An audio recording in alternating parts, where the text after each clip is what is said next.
Olá, pessoal! Eu sou Vitória Macedo, integrante do grupo PET Geografia UDESC e vou apresentar o PET Geocast, podcast produzido pelo grupo. O Programa de Educação Tutorial PET é um programa do governo federal que visa melhorar o ensino na graduação dos estudantes de cursos das mais diversas áreas, através da indissociabilidade da tríade acadêmica, pesquisa, ensino e extensão. Hoje eu estou aqui com a nossa tutora, professora Vera Dias, que vai mediar um debate com a nossa convidada Elisa Jorge, arquiteta e urbanista, colaboradora do coletivo Ocupações Urbanas, do Movimento Nacional de Luta por Moradia, do Movimento Ponta do Coral 100% Pública e integrante do Movimento de Apoio das Ocupações Urbanas e da Luta pela Moradia. Para a nossa discussão, temos como tema a questão das ocupações urbanas da Grande Florianópolis e os riscos da Covid-19. Essa é a primeira edição do PET Geocast, que é um dos nossos projetos de extensão e que tem como intuito produzir material digital para as nossas redes. Boa tarde, professora Vera. Boa tarde, Elisa. Bom, nosso grupo vem trabalhando desde o ano de 2018 com a população de áreas de ocupação urbana. Inclusive, estamos produzindo uma pesquisa sobre essa temática. Quando a gente para analisar a atual conjuntura e tendo em vista contextos das áreas de ocupação urbana, rapidamente surgem algumas preocupações, porque a gente sabe qual é a realidade nessas áreas. Bom, eu gostaria de passar a fala agora para a nossa mediadora, professora Vera Dias. Boa tarde a todos e todas. Em primeiro lugar, quero agradecer a presença da Elisa e a disposição de nos ajudar a esclarecer ao nosso público, né, sobre essa relevante questão que assola o Brasil inteiro, que é o avanço da pandemia Covid-19 nas áreas precarizadas das cidades. Essa questão, que não é exclusiva do Brasil, mas aqui ela assola grandes cidades como São Paulo, Rio de Janeiro, Salvador, e também cidades de porte mais médio, né? Como é o caso de Florianópolis e as nossas cidades vizinhas aqui, que compõem o que a gente chama da região metropolitana, né? Ou Grande Florianópolis, que inclui os municípios de São José, Palhoça e Biguaçu. Então, nesse programa hoje, nós trataremos da nossa situação local. Então, eu quero agradecer a Elisa por atender esse convite e se dispor a refletir conosco sobre esse importante problema. E eu vou iniciar falando, né, que uma das questões que ficou clara e visível com a pandemia foi a desigualdade social no mundo todo, né? Depois da pandemia, não há mais como negar que o mercado, a livre concorrência, não resolve crises que envolvem segurança alimentar, saúde pública e até mesmo o próprio mercado, né? A pandemia deixou claro que o mundo regulado pelo mercado não dá conta de questões sanitárias, de saúde e nem mesmo de regular o próprio mercado quando ele entra numa crise. Então, essa situação é hoje reconhecida no mundo todo. Aqui no Brasil, nós ainda temos algumas resistências, né, a essa acachapante realidade. E 2 semanas atrás, uma matéria na Folha de São Paulo, né, do dia 5 de maio, informava que o presidente da XP, o Guilherme Benchimol, afirmava que o pico Covid-19 no Brasil, nas classes altas, já havia passado e que o problema é que o Brasil tem muita favela. Ele fala isso como se a questão da habitação no Brasil fosse uma novidade, descoberta agora com a pandemia, né? Esse posicionamento choca aos intelectuais, aos militantes que vêm desde os anos 1980, pelo menos, lutando para dar visibilidade a essa questão habitacional nas áreas periféricas das cidades, né? Isso sem falar na postura do governo federal, que é incompreensível, ainda agora, depois de quase 16 mil mortos no Brasil, né, segundo os dados do Ministério da Saúde, tratando a pandemia como gripezinha e pressionando os governadores a voltarem à normalidade, né? Liberando as normas de confinamento, o que contraria todas as orientações da Organização Mundial de Saúde, né? Então, é uma postura negligente e inaceitável, né? Então, Elisa, para não me alongar mais, né, minha primeira consideração para que possas introduzir tua fala é sobre a informação de que agora, no dia 11 de maio, tivemos o primeiro caso da Covid-19, né, na maior área de ocupação urbana da Grande Florianópolis, que é no Brejaru, localizada entre os municípios de Palhoça e São José, e que abriga aproximadamente 10 mil pessoas, né? Eu gostaria de saber se você pode comentar um pouco, então, sobre as ocupações e sobre esses riscos, né, que agora já estão comprovados, né, nessas áreas. Bom, é um prazer estar aqui. Eu estou super lisonjeada com vocês por esse trabalho importante que vocês fazem. Professora Vera, sempre muito atenta, responsável, técnica e politicamente, como educadora. A gente tem estado juntas em várias situações, inclusive o próprio PET já foi visitar algumas vezes as áreas de ocupação, e eu fico bem feliz que a universidade é uma universidade pública e está fazendo seu papel social através da professora e dos alunos que participam do PET, né? Então, é muito legal ver isso acontecendo, quando justamente a educação está sendo cada vez mais sucateada. Alguns professores estão fazendo das tripas do coração, junto com seus alunos, para dar um diferencial para a sociedade. Então, super obrigada por isso. Bom, lá no Brejaru, a gente tem, lá em Palhoça, a gente tem realmente um caso confirmado de uma mãe de família que tem vários filhos, em que ela cria os filhos sozinha e várias pessoas da família dependem dela. E cerca de 20 a 30 pessoas dependem dela. E ela foi confirmada, mas o que é mais interessante nessa história e indignante é que a prefeitura de lá faz atendimento, confirmou que ela está com o vírus e faz atendimento somente por telefone. Ela está realmente jogada às traças em relação ao poder público. Primeiro que precisa existir um trabalho educativo e para que as pessoas entendam o quanto é perigoso esse vírus. Essas propagandas que estão, às vezes, na TV e nas rádios, elas não são efetivas para que as pessoas entendam. Inclusive, o argumento é que, bom, se fosse tão grave, a prefeitura estaria aqui com a gente, a prefeitura estaria fazendo algumas ações para que a gente não morra. Então, a forma como o Estado trabalha, ele realmente cria esse clima de que não há tanto perigo, que o perigo está lá fora, o perigo está em outros países, mas aqui no Brasil não há tanto perigo. E isso é recorrente em todas as prefeituras da Grande Florianópolis, não só de Palhoça, mas aqui em Florianópolis, São José, Biguaçu, que a gente tem acompanhado, é isso que está acontecendo. E as famílias continuam interagindo, porque a relação de amizade entre as famílias, a relação de vizinhança, é muitas vezes o que salva para poder sobreviver nesse mundo cruel em que o lucro é a principal fonte de políticas públicas do Estado. Então, ela realmente não está entendendo. E não vai entender se a gente não tomar, se o Estado não tomar para si essa responsabilidade. Nós temos confirmado também casos no maciço do Morro da Cruz, estão salpicando os casos, mas também sabemos que temos muitos casos que não foram identificados porque não tem teste. Então, sem teste, não dá para a gente saber quem está realmente contaminado ou não, para que a pessoa individualmente possa, inclusive, ser atendida, né? Não só a comunidade como um todo, mas a pessoa em si. Elisa, será que você poderia falar um pouquinho para nós, você que tem o conhecimento de todas as áreas de ocupação, né, e acompanha todas as áreas de ocupação recentes, né, falar um pouquinho para nós quais são as mais precárias, para que o pessoal que está nos ouvindo possa conhecer um pouquinho mais essas áreas?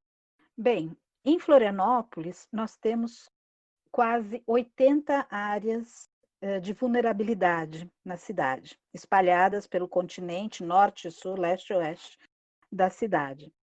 São áreas que estão realmente abandonadas pelo poder público. Inclusive, vale lembrar que durante esses 3 anos e meio de gestão do prefeito Jean, ele construiu somente 3 casas, só 3 casas para a população carente, e fez o favor de desmontar toda a Secretaria de Habitação. Ele não viu importância em ter Secretaria de Habitação para baixa renda. Então, ele desmontou, retirou muitos técnicos ali daquela secretaria, e ela é um apêndice hoje dentro da prefeitura e nada anda naquele setor. É um horror. E ele vive cortando o pouco dinheiro que se é dado no orçamento, ele sempre que precisa contingenciar, ele não esquece de tirar dinheiro da Secretaria da Educação, de Habitação. Nós temos aqui também uma quantidade de ocupações urbanas que ainda não viraram exatamente comunidades.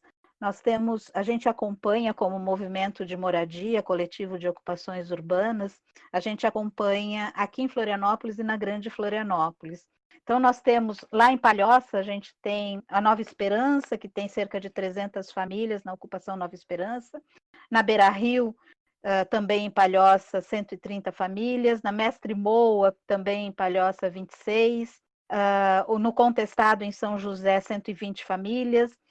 Na Fabiano de Cristo, que é ali naquele complexo do Monte Cristo, nós temos 43 famílias. Na Marielle Franco, 134 famílias, que é no maciço do Morro da Cruz. Na Vila Esperança, nós temos 92 famílias que ficam nos Ingleses. E vale lembrar que as ocupações que acontecem no Morro da Cruz, que é a Marielle Franco, e nos Ingleses da Vila Esperança, elas estão em áreas públicas e são as que recebem a visita da polícia de forma extremamente truculenta para derrubar barraco, para ofender e, inclusive, bater nos moradores dali, tirando toda a dignidade pouca que eles ainda conseguem ter. E, em vez de implementar uma política habitacional para a cidade, o prefeito Jean manda a polícia constantemente nessas comunidades. Né? Já vimos, já participamos da resistência com eles várias vezes, e a forma como eles entram nas casas é com retroescavadeira, derrubando tudo, é um horror. Então, em vez do Estado fazer o seu papel de ir reduzindo esse déficit habitacional, não, ele inclusive cria a população em situação de rua quando faz isso. Ele cria uma demanda para a rua que é desnecessária. As pessoas estão morando e se virando e morando em locais que são públicos. Era para estar fazendo, sim, a construção de casas. E essas áreas, inclusive, também vale lembrar que elas eram do Minha Casa Minha Vida, que a prefeitura daqui não viabilizou. Tinha dinheiro do Minha Casa Minha Vida para fazer habitação nesses lugares especialmente, e a prefeitura não viabilizou isso, dando as costas para essa demanda, né? Então, nós temos hoje... Elisa, será que você poderia, então, fazer para nós um resumo da questão da política que existe no município para a habitação de baixa renda? Qual é a política que existe no município hoje para habitação de baixa renda? Bom, o município de Florianópolis, ele não tem elaborado exatamente uma política. Nós tivemos uma conferência municipal de habitação de interesse social, que já faz mais de um ano, em que o movimento de moradia, mais outros movimentos que participaram, foi bastante interessante. A gente conseguiu chamar outros movimentos para participar, inclusive para transversalizar esse debate. Tirou uma série de propostas que foram aprovadas nessa conferência.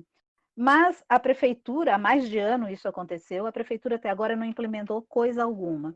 Então, a política que a prefeitura tem, que a gente entende que tem, deveria ser a retirada, essa retirada da conferência, mas não é. É de retirada das pessoas das áreas especialmente públicas. Então, a prefeitura não tem uma política de habitação. Ou melhor, tem uma política de negação de que essa população existe.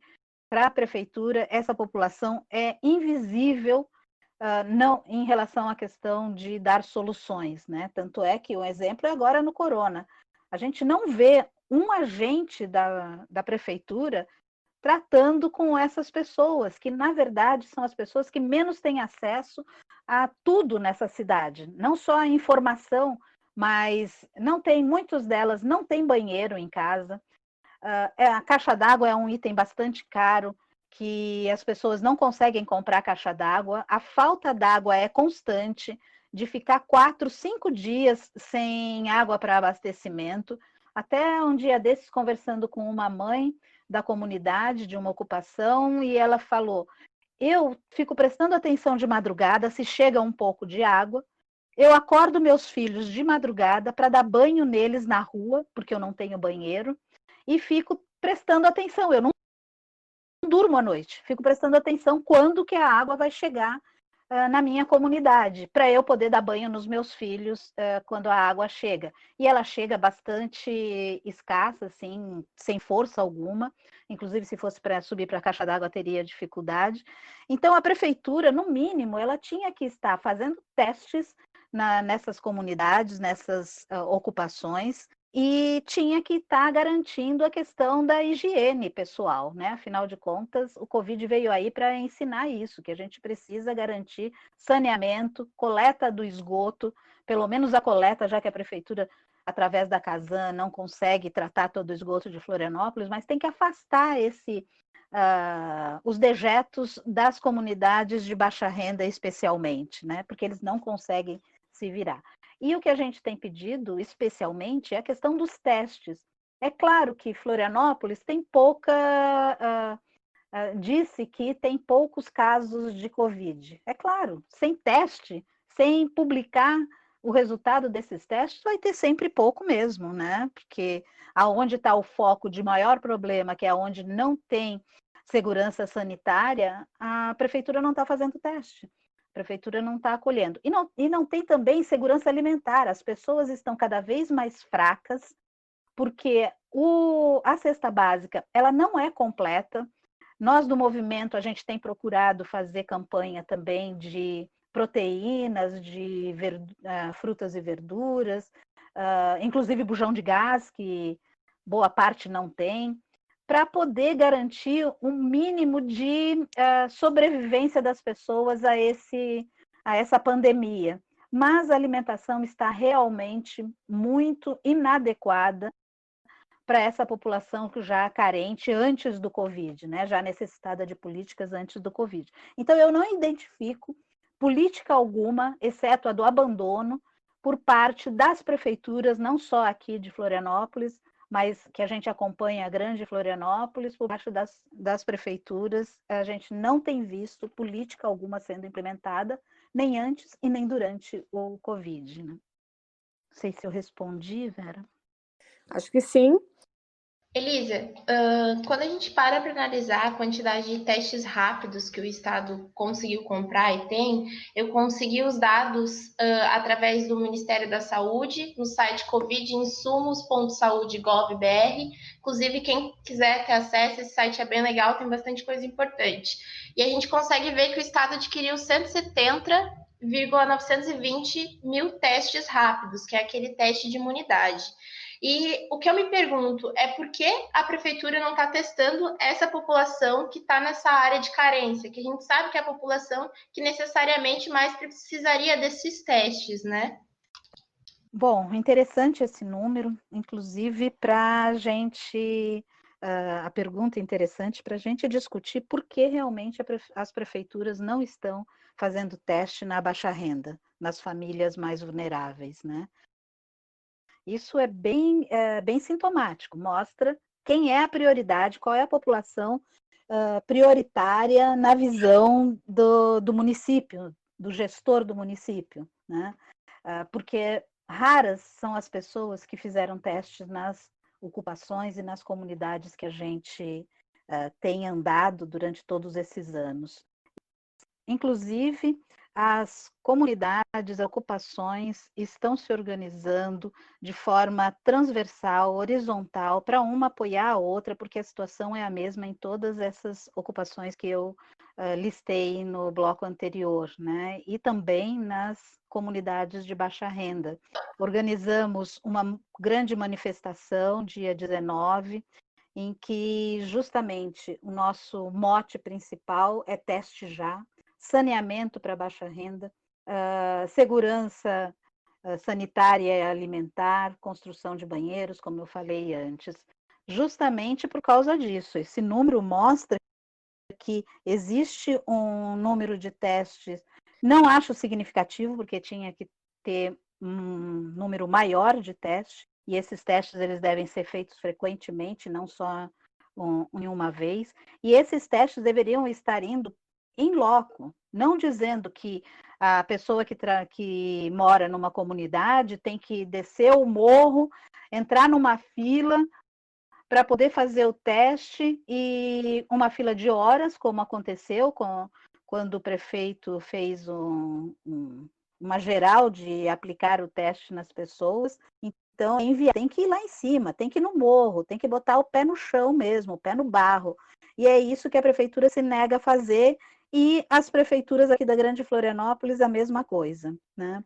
Então, o que a gente tem visto é a prefeitura mandando lá botar o pé no barro, botar o pé no chão, é a polícia militar, para fazer, inclusive, mortes. É isso que a gente tem denunciado, que se o braço do Estado tem gente para fazer matança nas comunidades e nas ocupações, deveria ter gente, deveria transferir essas pessoas, inclusive a própria polícia militar, a fazer trabalho educativo e a levar as condições sanitárias e de higiene e condições alimentares para essas comunidades. Botar, sim, esse povo que é pago pela gente, que é o Exército, para ajudar a reduzir o número de mortes. E o que está acontecendo é o contrário. A polícia está matando mais do que o próprio Covid nas nossas ocupações e nas nossas comunidades, né? O Mocotó foi um grande exemplo disso, não saiu muito na imprensa, mas a gente fez várias manifestações no pé do Morro do Mocotó, em memória, inclusive, dos jovens, inclusive jovens de 15 anos sendo mortos pela polícia. Isso é inadmissível, é um absurdo que está acontecendo. A gente tem um abaixo-assinado pela Avaz pedindo que a prefeitura coloque dinheiro, coloque realmente verba significativa e não essa migalha que ela está fazendo nas comunidades, nas ocupações, e pelo contrário, o que ela fez foi aprovar na Câmara de Vereadores 100 milhões, o Jean conseguiu aprovar um empréstimo de 100 milhões, onde a maioria desse valor vai para fazer asfalto pela cidade. A gente já está vendo que tem ruas, inclusive, bloqueadas porque está se fazendo asfalto. Inclusive, na rua geral do Morro da Cruz, do maciço do Morro da Cruz, onde serve mais para a classe média cortar o trânsito, não é para a comunidade o que está sendo feito ali, eles estão fazendo asfalto, refazendo o asfalto que já existe ali. Então, a gente percebe quais são as prioridades dessas prefeituras que a gente não reconhece, em vez de tratar da vida dos seus membros, da sua população, não. Ela está fazendo uma campanha eleitoral através do asfalto para ter garantido de quando chegar a eleição a cidade está toda pretinha, asfaltada. E, enquanto isso, as pessoas estão dando banho nos seus filhos na rua, de madrugada, com pouca água, e etc., né? Como já fiz aqui e outra coisa que é bom dizer é que os jornais muitas vezes falam que 80% as ocupações urbanas são responsáveis por 80% das irregularidades fundiárias e ambientais e construtivas que existem aqui na cidade. É pura mentira. É pura mentira.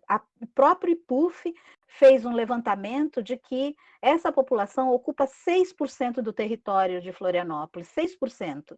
E a imprensa, que é capacho desse governo politicamente, fica anunciando dados que são criminosos, inclusive, né? Que cria uma realidade que não existe em Florianópolis. A maior parte das ocupações irregulares não são feitas pela baixa renda, né? Apesar da gente ter um déficit habitacional em Florianópolis de mais de 20 mil famílias, na Grande Florianópolis cerca de 40 mil, em Santa Catarina 200 mil famílias, né?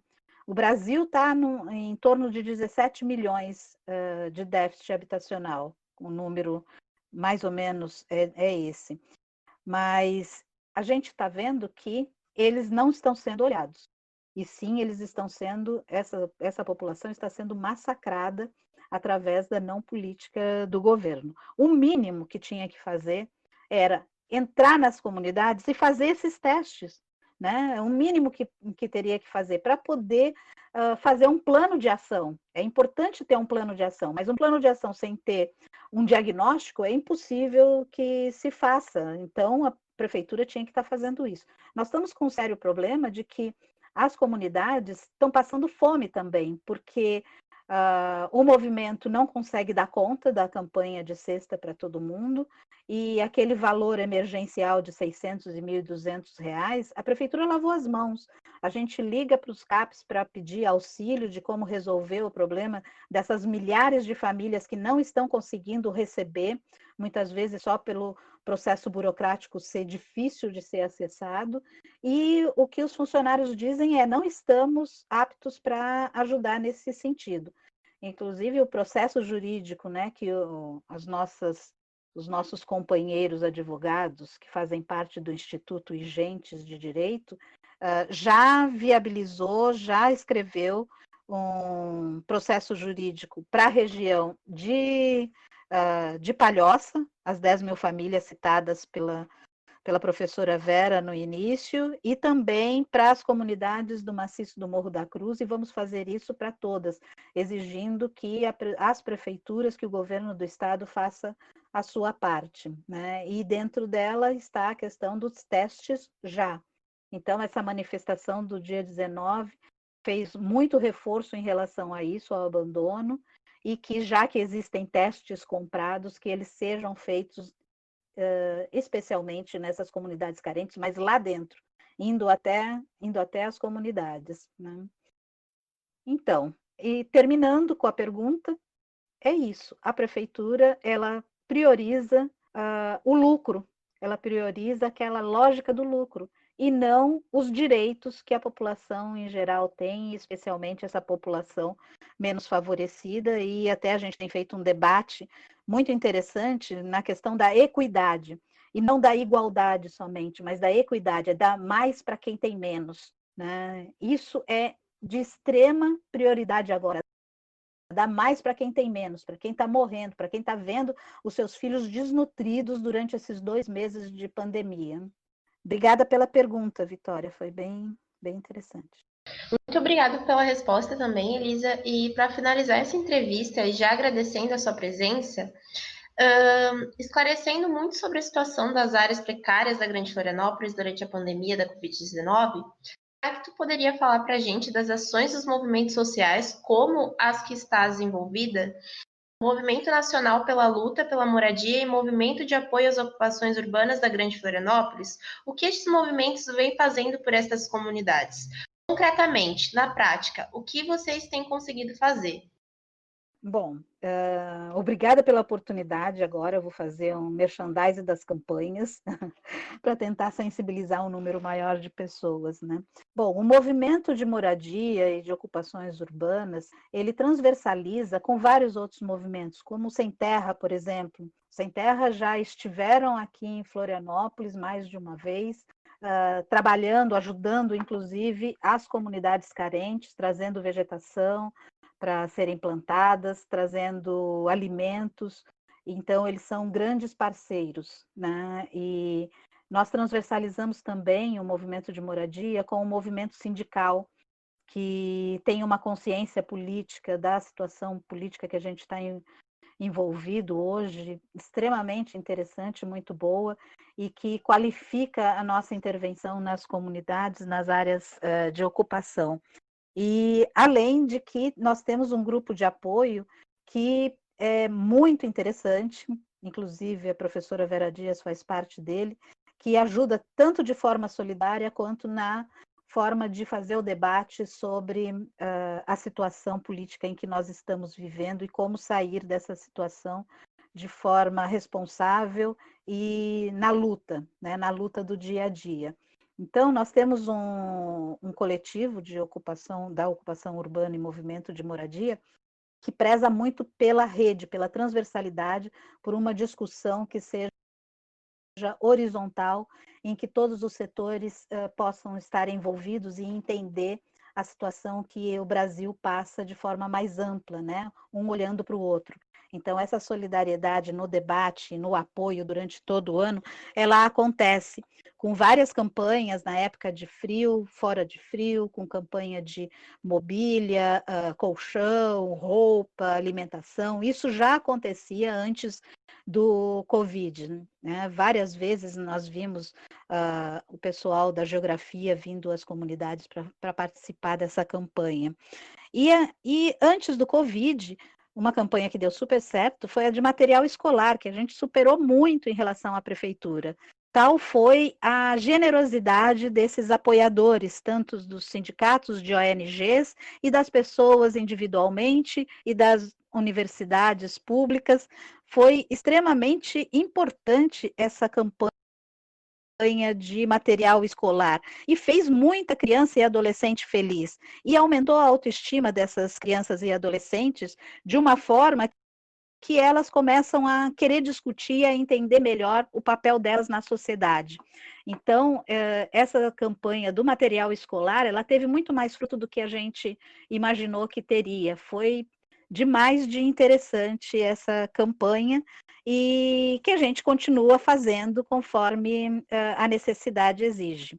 Agora, em tempos de Covid, nós temos articulado desde os primeiros dias de Covid, algumas pessoas do movimento de moradia que estão à frente, especialmente o Rui e o Si, eu também faço parte, pessoas que estão saindo da sua comunidade para ajudar a gente, como é o Wesley, o Albany, o Gerson, são pessoas que ficam lá na ponta, com todo um protocolo de segurança, mas fazendo as entregas dessas cestas lá na ponta, lá nas comunidades e ocupações, que a gente já conseguiu alcançar todas as ocupações urbanas, o nosso povo originário, que são os indígenas, a gente alcançou muitos indígenas que estavam realmente passando fome, que estavam à beira da desnutrição, também os quilombolas, os pescadores, inclusive, e também várias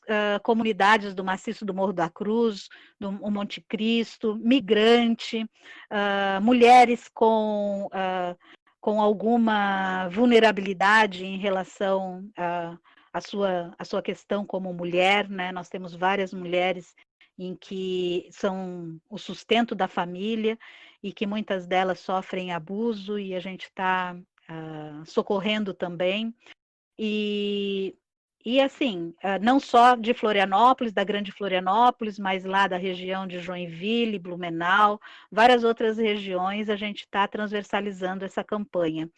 O que para nós é extremamente importante, porque nós queremos, através de uma campanha solidária, de olhar com compaixão para essas pessoas, nós queremos fazer a discussão social e política dessas pessoas, né?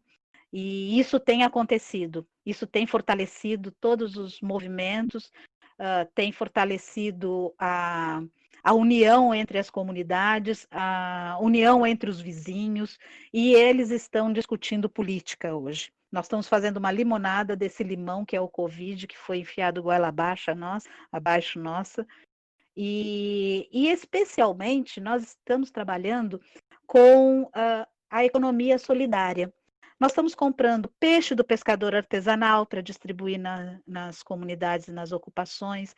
Nós estamos priorizando comprar, não nas grandes redes, as cestas básicas, e sim no mercadinho da esquina, no mercadinho do bairro ali, porque nós precisamos potencializar essas pessoas, nós precisamos, inclusive, estimulá-las a discutir a situação que a gente está passando. E isso tem sido muito bonito, porque, inclusive, os mercadinhos fazem questão de fazer desconto, como, por exemplo, a dona Neuza, que tem uma fabriqueta de produto de limpeza, sempre fazendo desconto no fornecimento do material de limpeza, de higiene pessoal.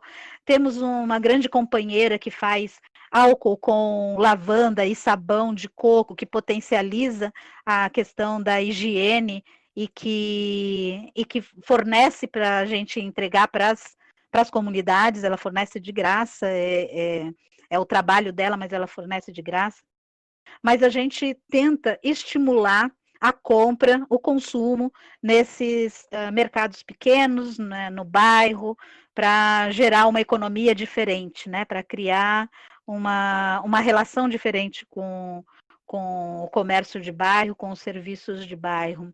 E temos pessoas que fazem máscaras de forma gratuita, como a oficina Show Stress do nossa companheira e sempre apoiadora do Córrego Grande. Ela é super, se chama Dilceia, é super parceira sempre. Então, o que está acontecendo é que, através do Covid, nós estamos criando redes solidárias, redes com pessoas com compaixão, redes muito importantes, que não é só da solidariedade do alimento, do material de limpeza, do material de higiene, né, de compra de remédio, mas sim entendendo que somos todos cidadãos e precisamos rediscutir a forma como o Estado trata essas pessoas, e elas estão entendendo que elas têm direito. Então, isso para nós está sendo muito valioso e nos aguardem. O movimento de moradia vai continuar transversalizando e o Estado que nos aguarde, porque estamos fortalecendo toda essa rede, toda essa consciência em Florianópolis, na Grande Florianópolis e outras cidades do interior do estado. Nós temos especialmente também uma campanha que quem faz é o Igentes, nossas advogadas e advogados, né, que trabalham a questão dos processos, isso é muito importante, e graças a toda essa rede transversal, essa rede horizontal, né, que nós estamos furando bolhas, a Marielle, por exemplo, continua no mesmo lugar de sempre. A Vila Esperança continua no mesmo lugar de sempre. Então, tem alguns despejos que acabam acontecendo de forma individual de algumas casas, mas a gente conseguiu sustentar que as pessoas continuem no seu local, em que ela não vire uma população em situação de rua. Quando a polícia vem e derruba tudo, o vizinho ao lado acolhe e ajuda a reconstruir a casa. Então, vem gente de outras comunidades para ajudar a reconstruir. Então, isso é de extrema importância. Agora estamos com uma situação extremamente emergencial na Marielle Franco, em que várias pessoas do grupo de apoio estão ajudando a comprar a tubulação, porque o esgoto lá é um horror, a céu aberto.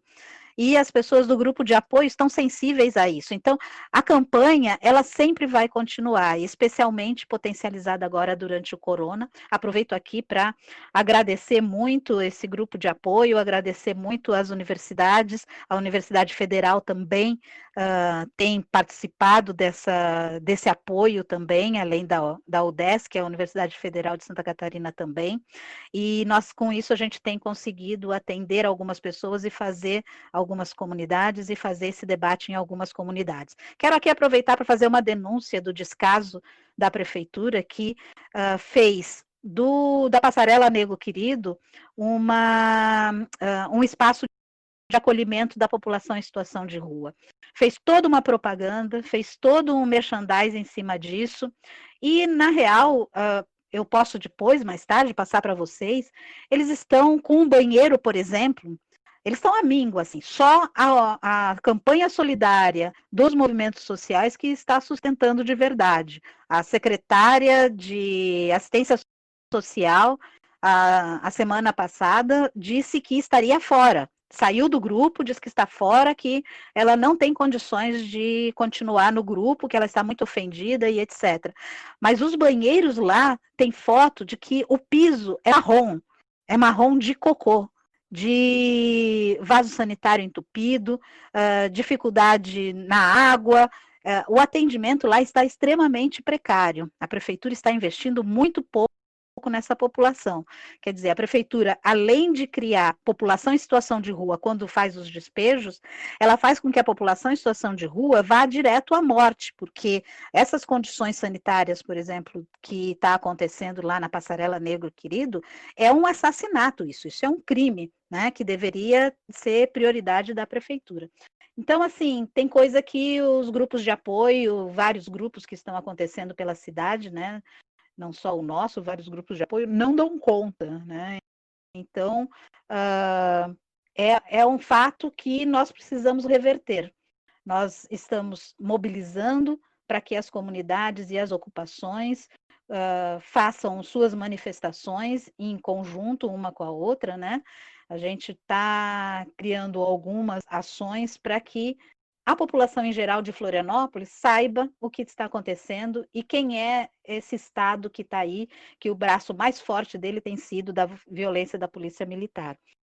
E agradeço a vocês, super agradeço, como sempre, né, de dar oportunidade para a gente dar visibilidade para essas situações que estão acontecendo, além de vocês colaborarem no dia a dia, através da questão técnica da academia, como a professora Vera, o professor Chico e outros sempre estão colaborando com a gente nesse mesmo entendimento. Então, eu agradeço muito.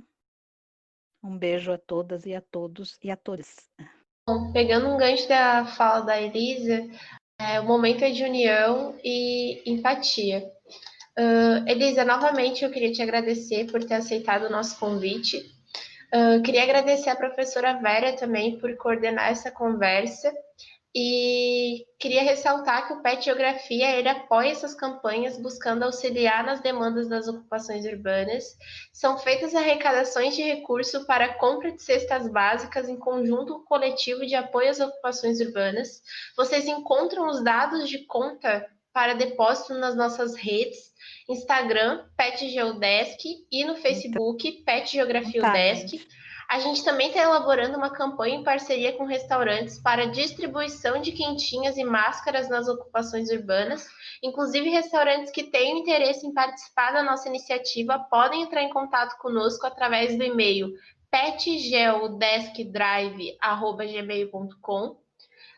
Vocês encontram ainda na bio do nosso Instagram o link de acesso para o abaixo-assinado que a Elisa comentou, Saúde e Saneamento Sim, Asfaltaço Não.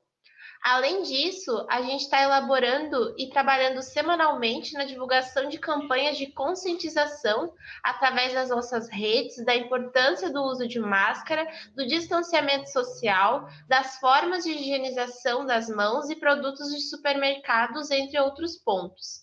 Bom, pessoal, por hoje é só, a gente fica por aqui. A gente reforça que vocês fiquem ligados nas redes do PET Geo, porque logo vai ter novas edições do podcast, lives e muito conteúdo interessante para aproveitar nesse período da quarentena. Obrigado por acompanharem a gente e até a próxima. Beijo grande, gente. Beijo grande para todos e todas. Beijo, Elisa. Muito obrigada. Elisa, muito obrigada. Tchau, tchau.